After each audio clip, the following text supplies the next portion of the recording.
Hello, what is going on?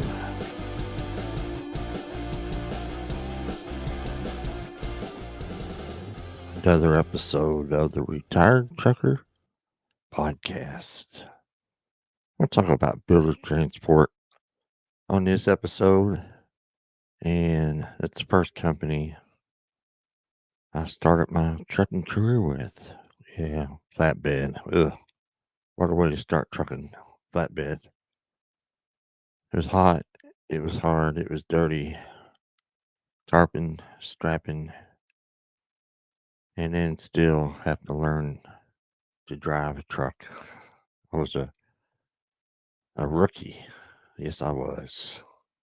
Everybody was a rookie, I guess, starting out, but I already covered the basically the training trucks and everything, going through all that.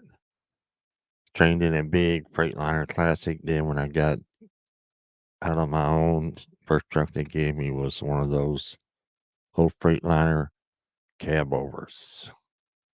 We used to call them buses because they sounded like a bus. They had the old grass burner exhausts on there.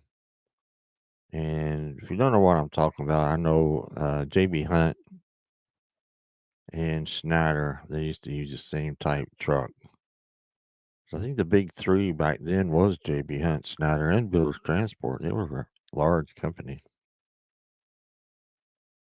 But I just ran what they call Carolina Short Haul. Uh, my home terminal was there in Lumberton, North Carolina, right there off of exit. At the time, it was exit 13 on 95 over there in North Carolina. And I think the bus terminal now, like a bunch of school buses or no, wait a minute, it's some kind of construction company or something took over that when builders went out of business. But we're going to they had some old flatbeds. They had some real old flatbeds. Then they had the newer ones. I think the older ones were like 44 feet, and they weren't split tandems. You know, they were like they had the tandems together. We used to call them jumping monkeys, 'cause them things would jump around. If you were empty and you hit a bump in the road, that thing would fly off the ground and boom, boom. So they call them jumping monkeys. But then it had a few 48-foot split tandem trailers when I started, but they started bringing those in and getting rid of the old jumping monkey trailers. And things are like 48 feet and then, split tandems, and you get a heavy load on there. And man, them things, if you're trying to back into a spot at a truck stop or something, had to cut it around them damn tires would fold under, and man, it was hard backing them things up in tight spots when you had a load on there, and it didn't have a dump valve where you could lift the front axle or anything, so you had to deal with it. But pretty good trailers.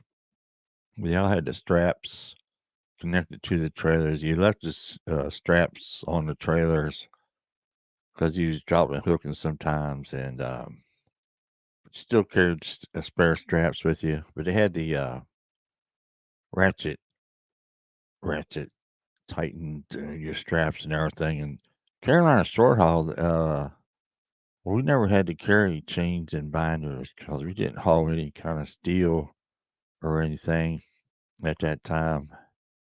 So we just used the straps.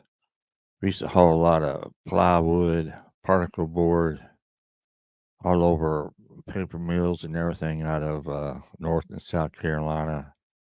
We're going down to South Carolina a lot to get the particle board, and you wait in line and you got to go into the thing to load and pull out to the tarpon area, and you had to cover it with some of those places. You had to get a big roll of plastic, cover it with plastic, and oh man, that was a lot of work on hot South Carolina, humid summer times. Man, it was hot, and you get dirty with messing with the tarp and the straps and everything. And Time you had to do all that stuff, you had to drive. Had to travel a little bit, but we didn't go too far there. Just go like South Carolina. We might go to North Carolina, and then Georgia or something. Maybe Virginia. We didn't go too far out. I know we had a Lowe's distribution center there in Thomasville, North Carolina. We used to go in there and load for the Lowe's stores. Those were always pretty good loads. I enjoyed going to the Lowe's stores because you could go in there at night and have a place to park. You park there overnight, and but tarping those Lowe's loads and strapping them, it, usually they put the tarpable stuff in the front of the trailer, on the front of the trailer, so you only had to tarp the first part. Didn't have to tarp the whole thing because man, they had them things stacked all different ways, and man, it was like a art to try to get that tarp on there just right where it didn't flap around too much, and it was man, wasn't a big fan of the tarp and stuff. Now we should go some places and get some stuff, and then you didn't have to tarp. But there's a place in I think it was Goldsboro, North Carolina, shingle place. They made shingles. Those are always real easy, but they were heavy as heck, man. Like on a flatbed, 48,000 pounds or something like that. You were heavy, but those are always easy to tarp. I guess didn't really have to tarp them, but they required us to tarp them. Um, and you had to strap them down just right, or you tear up the a bundle of shingles or something on the edges, and I didn't like that too well. Had to get your edge protectors out. There's another sheetrock place or drywall place there in Wilmington, North Carolina. We used to go to all the time, and that was drop and hook. You just drop your empty trailer on the side, and you go to see if your load was ready, or we were loading it already, or they were getting ready to load it. So sometimes you had to wait, sometimes you didn't. And the guys that loaded those sheetrock loads, they would uh, at least spread the tarps out for you. You still had to strap them down and all that other stuff, but that was some hard stuff to try to strap. Couldn't tighten them too much, couldn't have them too loose, but you had to get your edge protectors to keep from breaking those things. So it was had to know what you were doing, or you tear up a lot of product if you didn't. So man, the flatbed thing, it was rough. It was rough. Then right, I don't know, about a year or after a couple of years doing it, they started shying away from the Carolina short haul thing. So we start going up into Ohio, and I think I went up to New Jersey one time, and yeah, it was crazy. And they had a yard there in Georgia, just south of Atlanta, there, Madonna, Georgia. And it was on a Friday, and we were supposed to get home every weekend, but they kind of started getting away from that also. So they wanted me to leave Madonna, Georgia, go somewhere there in Georgia, load and deliver over in Louisiana on Monday. So I got all bent out of shape. Said I'm not going. I'm going home, and it was a big thing. So they finally, I guess I don't know, decided I was gonna stand my ground, and so they got me loaded back over towards Lumberton so I could go home. And it was then I think it was starting to get uh, downhill from there. They started getting a bunch of these uh, people into load planning and dispatching, didn't really know what they were doing, and wanted you to work all days and get loaded late at night and drive all night to get your thing. I just wasn't going to do that. Not only was it unsafe, but it was also kind of illegal. Even though we were on paper logs back then, you still had to make that stuff look right. And I just wasn't going to risk all that. Uh, Being tired. I hated driving when I was tired, so I didn't want to have to drive all night after working all day, then delivering your load in the morning, and then want you to run all day the next day. I said, no, this the heck with all this. So I think I'm coming back to the yard.